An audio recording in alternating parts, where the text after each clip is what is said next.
Hola a todos, somos contra la corrupción, ni perdón ni olvido.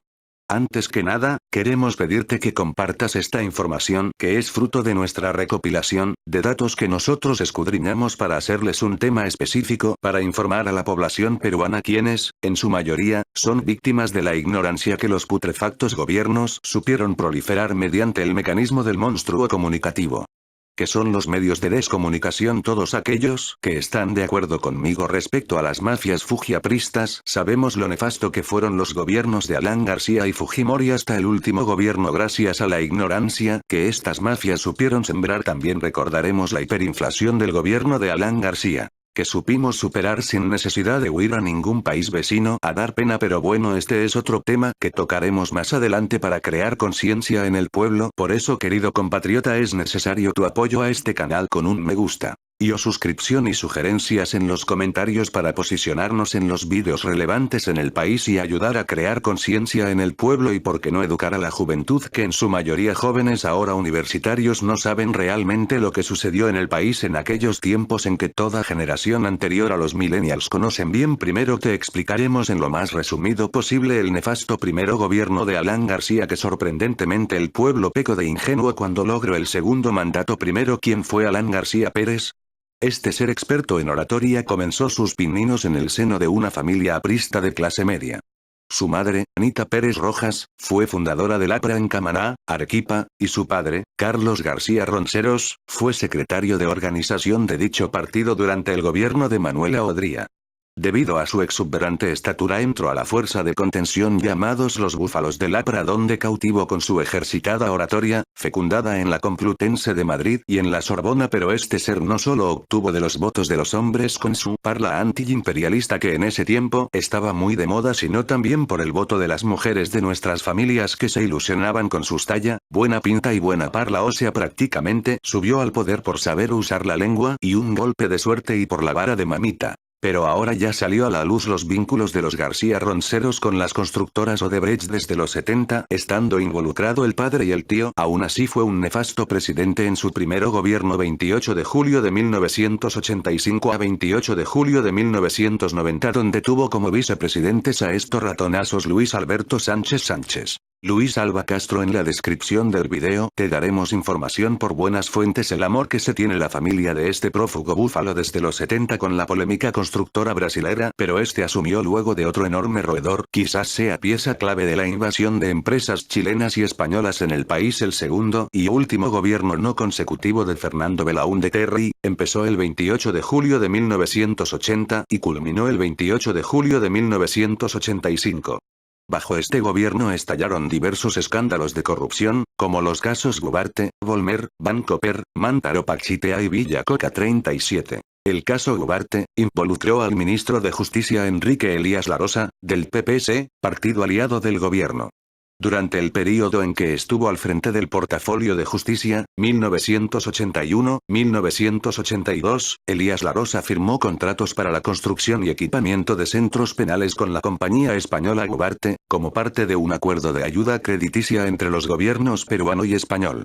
El elevado costo que demandaban dichas obras, 55 millones de dólares, y sus aparentes deficiencias, levantaron sospechas.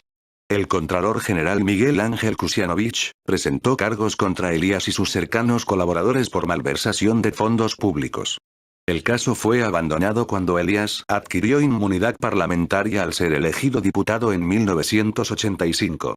En su defensa, el exministro arguyó una conspiración política en su contra. El caso Volmer involucró al primer ministro y ministro de Economía Manuel Ulloa, el hombre fuerte del régimen belaúndista, que era a la vez un empresario con intereses en varios negocios, como el de las telecomunicaciones, el diario Expreso y el Canal 5 de televisión.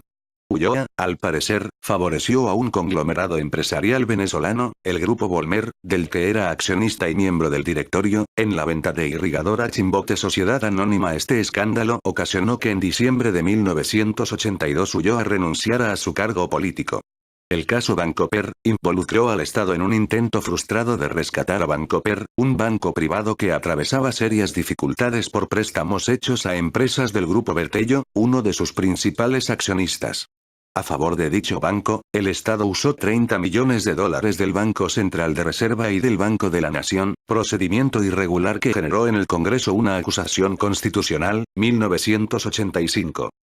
El caso Mantaro Pachitea involucró a 2 ministros del gobierno belaúndista que aceptaron una deuda de 42 millones de dólares, ulteriormente elevada a 73 millones, generada por las pérdidas en el arriendo y posterior compra del Mantaro y Pachitea, 2 naves de carga inservibles.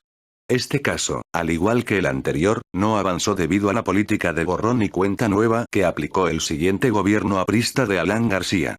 El caso Villa Coca estalló ya en las postrimerías del gobierno e involucró a prominentes coroneles y generales, así como a funcionarios públicos, entre ellos un hombre de confianza del premier y canciller del segundo belaúndismo, Luis Perkovich Roca, con el cártel narcotraficante de Reinaldo Rodríguez López, alias El Padrino.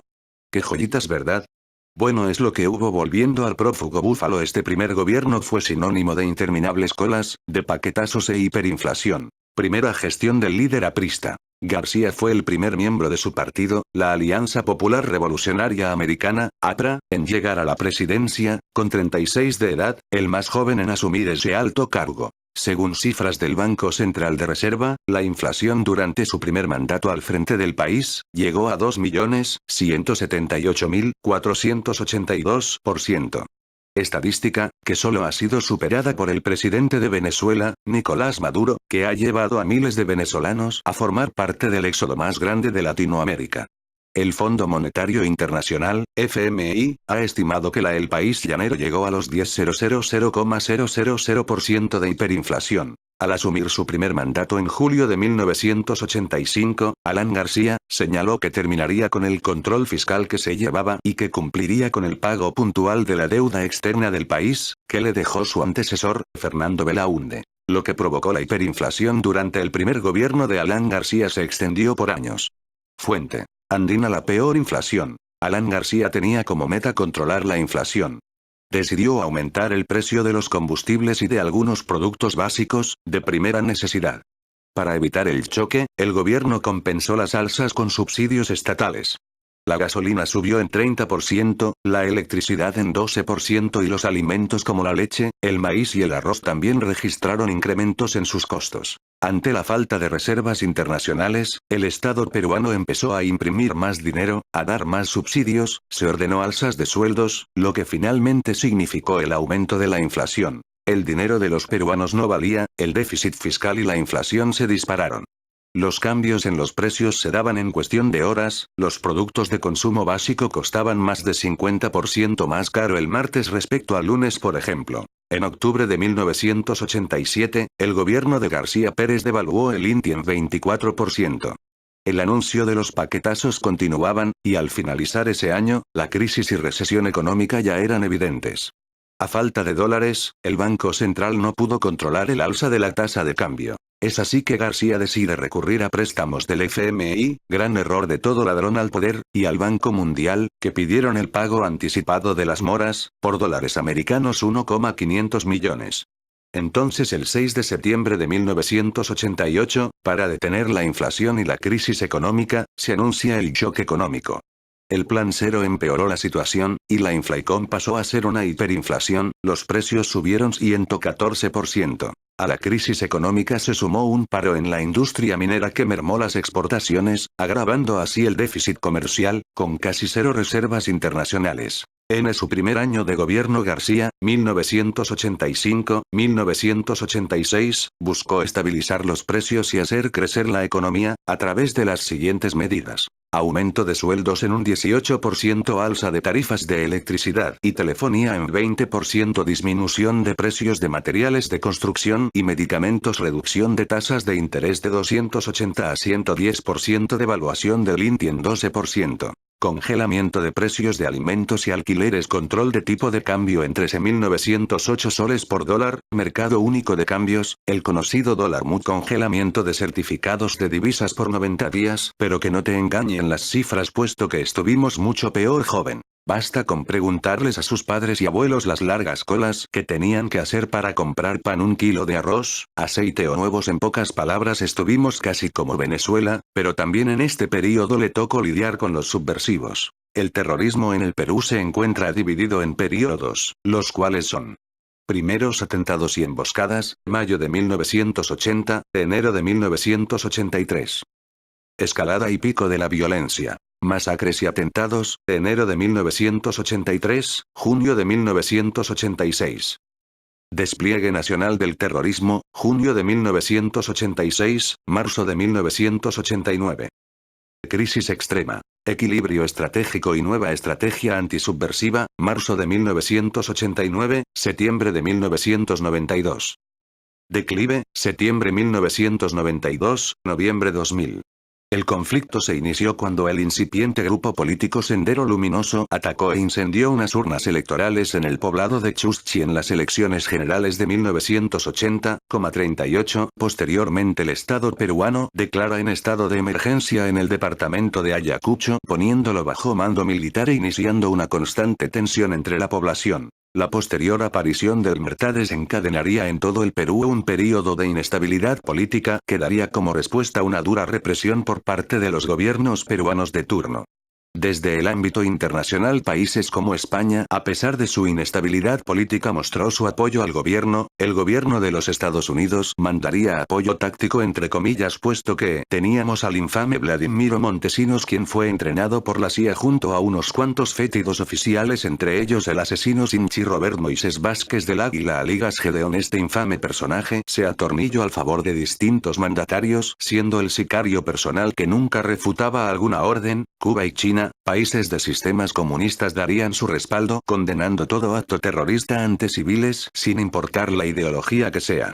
Después de la caída de Alberto Fujimori en el país se instaura un gobierno provisorio liderado por Valentín Paniagua, el cual crearía la Comisión de la Verdad y Reconciliación para investigar a las víctimas del terrorismo generalizado en el Perú. Bueno, hasta acá te vas haciendo una idea de un país azotado por el senderismo y el oportunista de países extranjeros que usaron ignorancia de la gente para aprovecharse de ellos usando a los mandatarios corruptos de turno. Ahora llegamos al turno de los fujimoristas. Quizás este partido sea uno de los más psicópatas y desquiciados que hayamos tenido, puesto que el fujimorato, que no debe confundirse con el fujimorismo, pero al final de cuentas son lo mismo. El fujimorismo fue creado tal cual fuese la novela de Mary Shelley. Frankenstein, como en la novela cuando decrea la abominación con partes de otros cuerpos, es exactamente igual lo que se hizo con el fujimorismo. En este caso el lengua rápida del supuesto muerto o prófugo Alan García hizo el papel del Dr. Frankenstein. Basta con investigar quién era el que le dio el discurso de Fujimori frente al debate con el fétido mercenario comunicativo Mario Vargas Llosa para darse cuenta. El discurso bien montado al estilo de la lengua más habilidosa del país. En pocas palabras, el triunfo de Fujimori ante Mario Vargas Llosa lo festejó Alan García, quien afirmó que Fujimori era el hijo de García. Este inventa Fujimori, usando incluso a su mismo asesor. El motivo: el blindaje completo de El Búfalo. Esta estrategia al financia el periódico Página Libre, donde solo existió para que entre el descosido candidato Alberto Fujimori. Dicho diario solo se dio con el fin de demoler la estrategia de Vargas Llosa. Fujimori obtuvo toda la logística estatal a su favor con la ayuda de las Fuerzas Armadas, y usarían los tractores del Ministerio de Agricultura para hacerle campaña a un desconocido japonés cual personaje adaptado para el fulminar la violencia interna que se generaba en ese entonces en el país. Pero peruano, te voy a dar un par de datos que aún tú desconoces que cometía Alan García en su mandato. Este dato fue obtenido por el cuñado del ex general Robert Vázquez del Águila, quien relata lo que desde chico escuchaba de las palabras de los choferes de Vázquez, cuando ellos contaban que Alan sacaba en avión presidencial oro inca a España para venderlo en el mercado negro de España y Francia. Lo mismo hizo Fujimori con el oro de la ciudadela del Gran Paitiki. El chofer incluso decía que él llevaba las valijas diplomáticas al aeropuerto. Debido a lo pesado que era necesario bajarlo con montacargas para subirlos al avión presidencia. ¿Esto qué quiere decir, querido peruano? Que los gobiernos más corruptos del país tienen complicidad con el ejército y fuerzas armadas. Por eso tenemos que tener cuidado de los militares al poder. Nunca un militar terminó bien en un gobierno. Aprendamos de las experiencias propias y de los países cuyos militares estuvieron al mando, los mismos que en 1992 orquestaron el autogolpe de estado propiciado el Domingo del Perú, Alberto Fujimori, con el respaldo de las Fuerzas Armadas.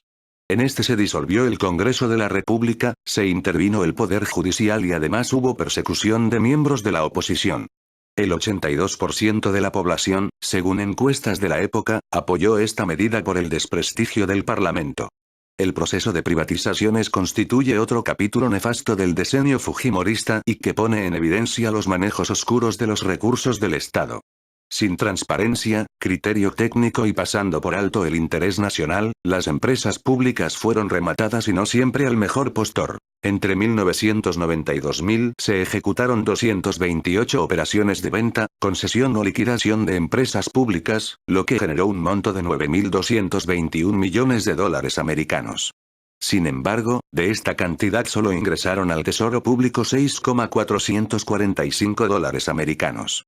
La diferencia de 2.700 de dólares americanos millones se destinó al pago de consultoras, bancos de inversión y a sanear las cuentas de las compañías privatizadas. El Estado asumió todas sus deudas antes de venderlas.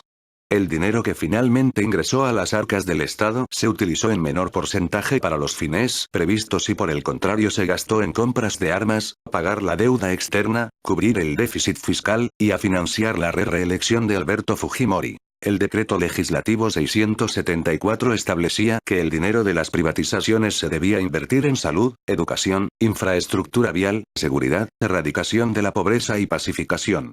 Eso no se cumplió, sostiene el ex legislador Javier Díez-Canseco, presidente de la comisión que investigó los delitos financieros durante el régimen fujimorista. A precio de regalo. Díez-Canseco refiere que no se manejaron valorizaciones previas adecuadas, por lo cual se subvaloró el precio de las empresas a ser privatizadas. Menciona el caso de la compañía envasadora Solgas, de la cual se vendieron el 84% de sus acciones a 7,5 millones de dólares americanos en 1992, cuando un año antes había tenido utilidades de 2,9 millones de US dólar. Era absurdo vender.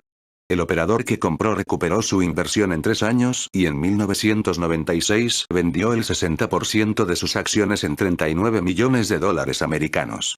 Se reveló una evidente subvaluación, señaló. Otro caso escandaloso de subvaluación fue el de la refinería La Pampilla. En 1996 el Estado vendió el 75% de las acciones de la mayor refinería del país en 180 dólares millones, cuando en 1994 la empresa había generado ingresos por 657 dólares millones y utilidades operativas de 85 millones de dólares. Un análisis del proceso privatizador revela también que muchos operadores no cumplieron con los planes de inversión. Por ejemplo, Shogun se comprometió a invertir 150 millones de dólares americanos en Hierro Perú durante el período 92-95, pero no lo hizo y reprogramó su inversión hasta 1999. Finalmente, la empresa incumplió el compromiso y resolvió el problema con una penalidad de 12 millones de dólares americanos. El contrato no establecía mayor sanción. Aeroperú. La venta de la compañía aérea reveló el uso de información privilegiada de personajes vinculados al gobierno. Roberto Abusada, asesor del entonces ministro de Economía Jorge Camet, fue a la vez representante del consorcio mexicano que ganó la Buena Pro. Estos casos revelan la desnaturalización del proceso privatizador en beneficio de una cúpula mafiosa, concluye Díez-Canseco. Despidos masivos y monopolios. Entre los objetivos de la privatización figuraba aumentar y mejorar la calidad del empleo. Sin embargo, hacia 1999 habían sido cesados 120.000 trabajadores de empresas públicas. Los nuevos operadores solo reabsorbieron el 36%, bajo condiciones de precarización. El caso de la compañía peruana de teléfonos, CTP, y Entel es elocuente, pues antes de su venta tenían en conjunto 12.094 trabajadores. La masa laboral se redujo a 3.823 trabajadores cuando Telefónica la compró. Sin embargo, los trabajadores de empresas filiales de la transnacional suman ahora 15.000 en condiciones laborales de tercerización, sin ningún derecho de un trabajador formal. Tampoco se cumplió con propiciar la libre competencia en los servicios públicos. Nuevamente se puede citar el caso de Telefónica, que tuvo el control absoluto del mercado por años. También se puede mencionar a las empresas eléctricas Edelnor y Luz del Sur.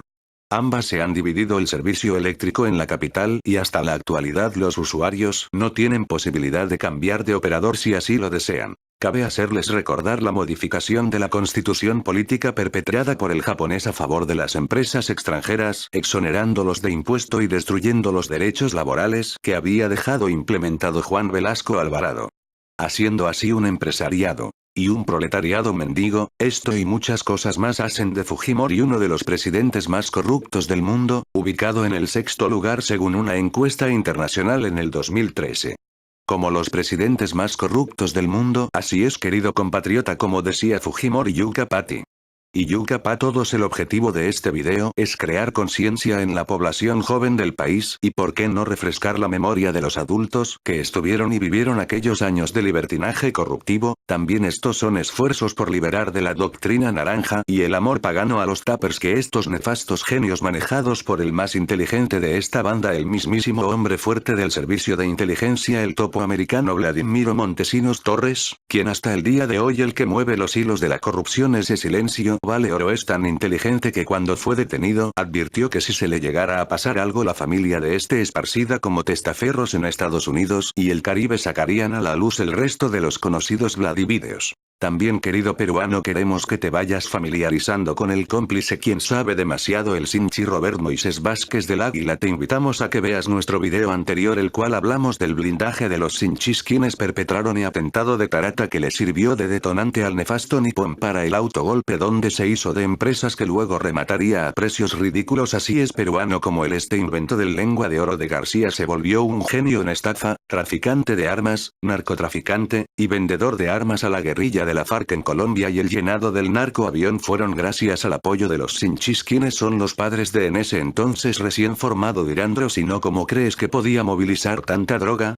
Así es que, joven peruano, nos dimos este trabajito de darte a conocer los gobiernos más corruptos del Perú. Para no cansarte, no pusimos el de Toledo y el de Humala y PPK porque el poder de estos está rancio, pero sí tener cuidado con los agonizantes partidos putrefactos del japonés y del prófugo García, que aún no se resignan a su extinción porque quieren volver al país en un narco estado donde tú serías un esclavo en tu propia tierra. Aprovecho también este momento de atención que me prestas para recordarte tengas cuidado y cuides tu voto. No solo estás poniendo en juego tu futuro, sino el de tus hijos. Recuerda que el capitalismo es un monstruo que pisa fuerte y aplasta democracias, hundiendo el país en la miseria. También que te cuides del comunismo. Recuerda que los únicos, cuando un comunista dice que va a cambiar la situación económica, está hablando de la suya, puesto que el neoliberalismo y capitalismo afecta a cualquiera que tenga un poco de poder. Cuida tu voto, peruano. Hasta la próxima. Te invito a ponerle le gusta a video y que te suscribas porque es la única manera a la ciudadanía. Recuerda, un pueblo que sabe no puede ser estafado y detecta las irregularidades enseguida. Bueno, te invito a dejar tu comentario, qué te pareció el video y qué podríamos mejorar y qué tema tratar próximamente. Sacaremos una nota de Toledo y de la familia de la mujer que causaran revuelo. Nosotros tenemos buenos informantes que por miedo a represalias hacemos de esta manera nuestros videos, pero de todas formas a nosotros no nos tiemblan las canillas para informar al pueblo. Recuerda también, un pueblo que ve la corrupción y luego ve hacia otro lado también es cómplice del corrupto.